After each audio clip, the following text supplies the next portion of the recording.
मित्रमंडळीनं, मी गावी आले होते आणि विचार केला तुम्हाला ना मी लहानपणी लावलेली झाडं दाखवावीत. तेवढी छान मोठी झाल्यात ना, थोड्याच दिवसात त्यांची फळं आम्हाला खायला भेटतील. आणि म्हणजे मी रामफळाचं लावलेलं आहे, एक आंब्याचं झाड लावलेलं आहे आणि एक बेलाचं झाड लावलं होतं.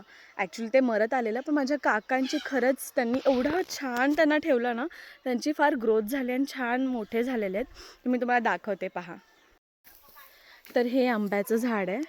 म्हणजे मी आणलं होतं तेव्हा फार छोटं होतं, म्हणजे माझ्या गुडघ्यापर्यंतसुद्धा नव्हतं आणि ते किती मोठं झालं आहे.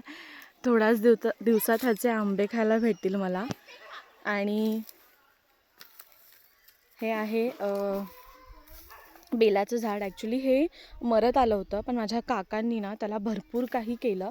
त्याच्यावर हळद टाकली, भरपूर काही किटाणू मरण्यासाठी ते जे औषधं वगैरे असतं ती फवारली आणि त्याच्यामुळे त्याला तर नवीन पालवी फुटायला लागलेली आहे. पाहू शकता तुम्ही किती छान दिसतं आहे बहरलेलं.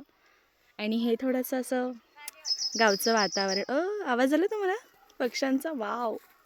आता मी तुम्हाला दाखवते रामफळाचं झाड. जे 6 होते, 6 रामफळाची झाडं मी लावली होती. पण माझे पप्पांना ना म्हणजे फार सवय आहे की प्रत्येकाला द्यायचा. तर ते 6 असताना 3 वरच्या घरी दिली आणि 3 खालच्या घरी दिली. तर बाकीच्यांची मेले, पण माझं बघा हे असं टिकलं आहे.